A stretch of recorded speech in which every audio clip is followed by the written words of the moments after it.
Hello, we are going to do a choose your own adventure story.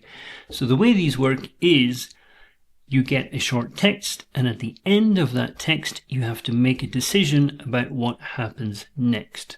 So I don't know what's going to happen. We're going to go through this story together. You can use this video in a few different ways.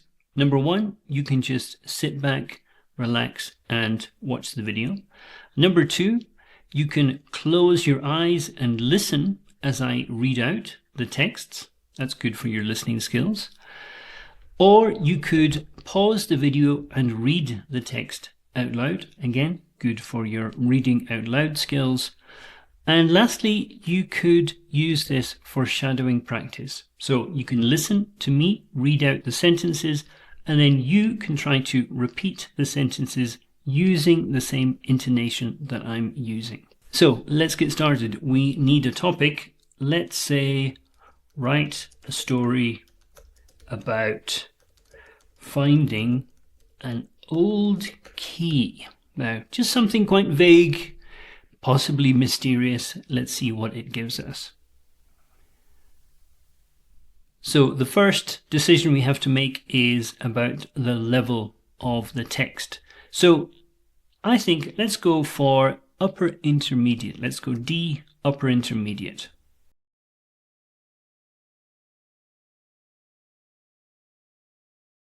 Part 1. The rusted key. Emma had never paid much attention to the dusty wooden box that sat on the top of her grandfather's attic.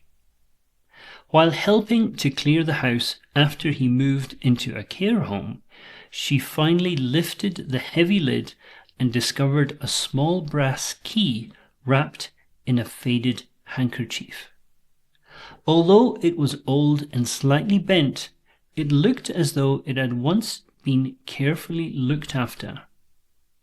Attached to the key was a tiny label with only one word written in neat handwriting: Harbour. Emma couldn't remember her grandfather ever mentioning a harbour, yet something about the key made her feel that it was connected to an important memory rather than an ordinary lock. Instead of putting it aside with the rest of the forgotten belongings, she slipped it into her pocket, convinced that there was a story waiting to be uncovered. What should Emma do next? A. Visit the old harbour and look for anything that might match the key. Ask her grandfather whether he remembers where the key came from. C. Search the attic more carefully in case there are other clues. So, visiting the old harbour and looking for anything that might match the key, that feels a bit like a needle in a haystack. Ask her grandfather whether he remembers where the key came from. Okay, I think that could be a good idea. Or C, search the attic more carefully in case there are other clues. I think it's worth taking a bit of time to look a bit more carefully through the attic before we start talking to Grandad. So I'm going to type C.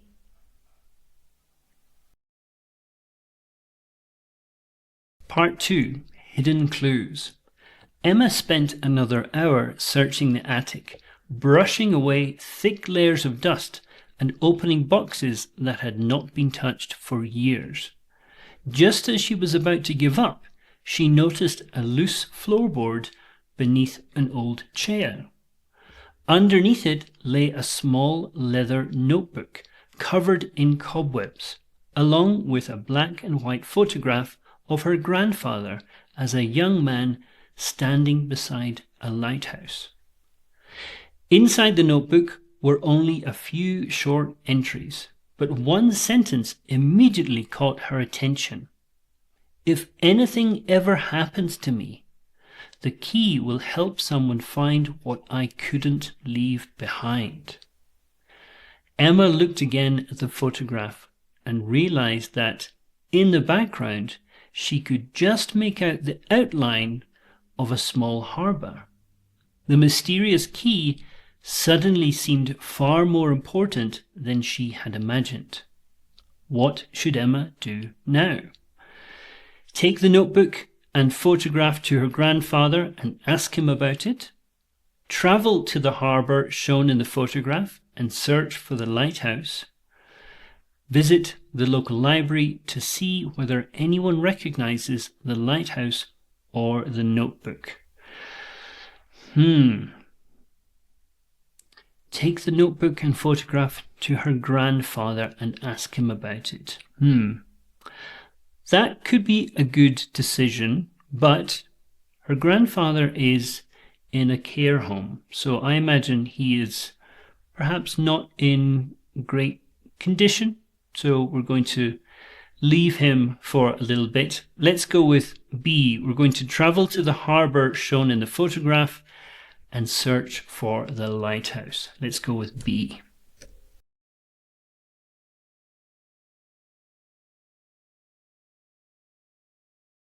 Part 3. The lighthouse. The harbour was quieter than Emma had expected. Most of the fishing boats had disappeared years ago, and only a few cafes remained open along the waterfront. At the end of the pier stood the old lighthouse from the photograph. Its white paint faded with decades of wind and salt. As she climbed the narrow spiral staircase, she couldn't shake the feeling that someone else had once followed the same path with the very same key in their pocket.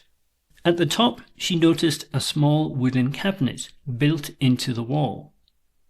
Its lock was old and badly worn, but when she carefully inserted the brass key, it turned without difficulty.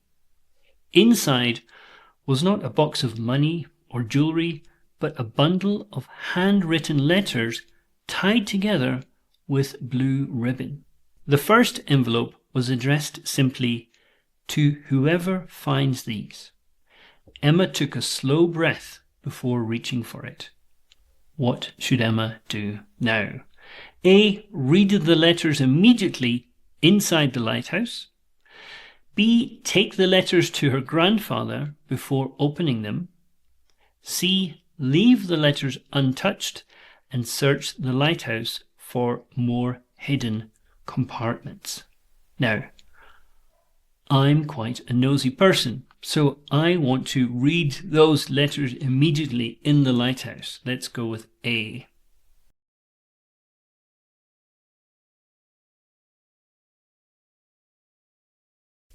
Part 4. Words from the past. Emma unfolded the first letter with trembling hands. The paper had turned yellow with age, but the handwriting was remarkably clear.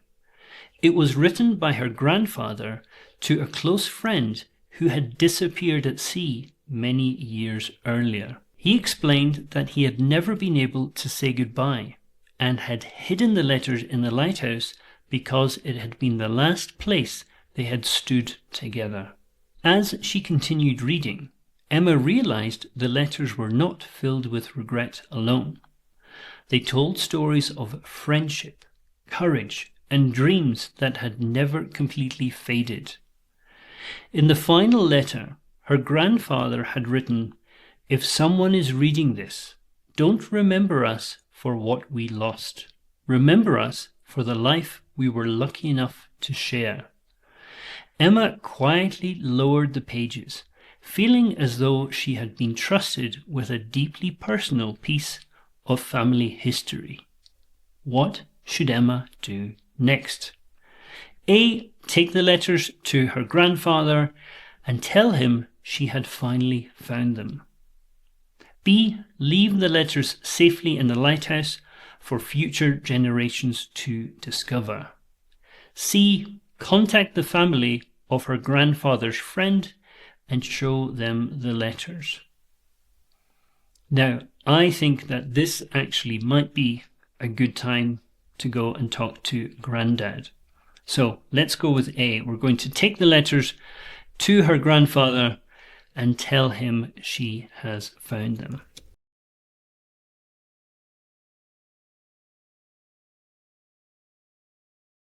Part 5. A long-awaited conversation. When Emma visited her grandfather the following afternoon, she placed the bundle of letters gently on the table without saying a word. He stared at them for several seconds before carefully picking up the blue ribbon. A faint smile crossed his face, followed by tears that he made no attempt to hide. "I never thought I'd see these again," he whispered. He explained that after his friend's death, he had been unable to bring himself to destroy the letters or keep them at home. Hiding them in the lighthouse had seemed like the only way to preserve the memories without reopening old wounds every day. As they read through the letters together, Emma realized she wasn't simply learning about her grandfather's past. She was seeing a side of him that had remained hidden for decades. The old key had finally unlocked much more than a forgotten cabinet. What should Emma do next? A. Encourage her grandfather to share these stories with the rest of the family. B. Ask him to return the letters to the lighthouse once more. Or C. Suggest donating the letters to the local museum so others can learn the story. Okay, 3 very different directions here. Donating letters to a local museum. I like that idea. Ask him to return the letters to the lighthouse once more. I feel like the story needs to be remembered rather than hidden away again. So we have A. Encourage her grandfather to share these stories with the rest of the family. I think if we donate the letters to the local museum, others will learn the story, but also the family will learn the story. So let's go with C.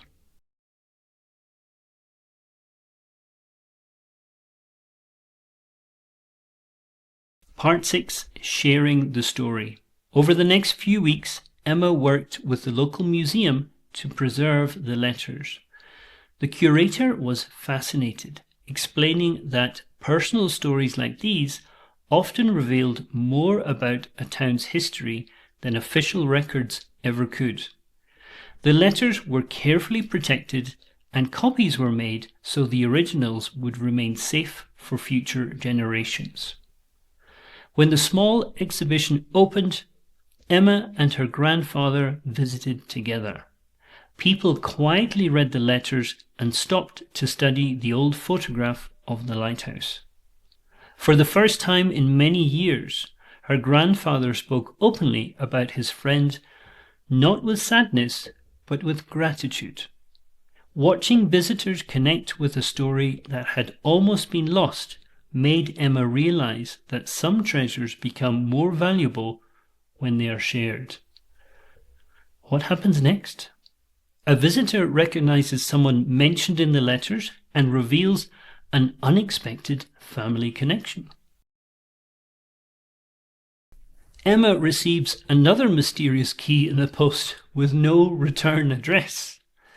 Or C. The museum discovers one final hidden item that had been tucked inside the bundle of letters. Now, what do we think would be a good ending to this story? I think B is a little bit strange, that Emma would be sent another key in the post. A visitor recognizes someone. That could be interesting. Or the museum discovers one final hidden item that had been tucked inside the bundle of letters. I like the idea of a visitor recognizing someone. I like the idea that somebody would be able to identify someone in these letters. So let's go with A.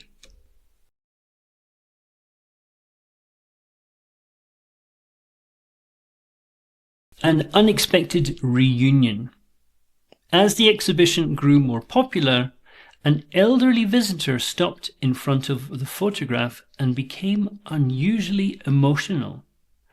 After reading every letter, he quietly approached Emma and introduced himself.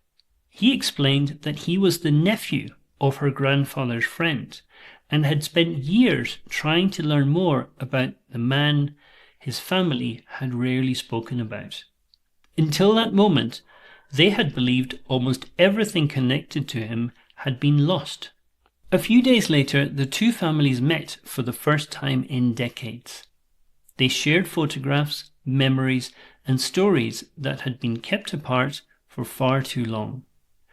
Watching her grandfather laugh with people he had never expected to meet again, Emma finally understood why finding the old key had mattered so much. It had not unlocked a forgotten cabinet or a collection of letters. It had unlocked a friendship that history had almost erased, bringing two families together in a way nobody could have imagined. Okay, I am quite happy with the ending there. The idea that this long-lost, forgotten history was brought back and that Emma's grandfather could reconnect with that part of his history, I think is a very nice way to finish the story.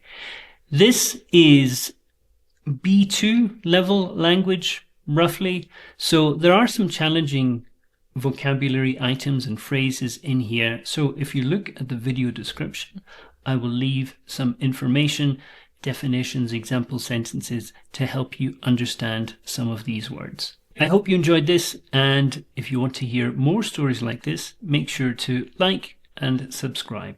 I'll see you in the next one.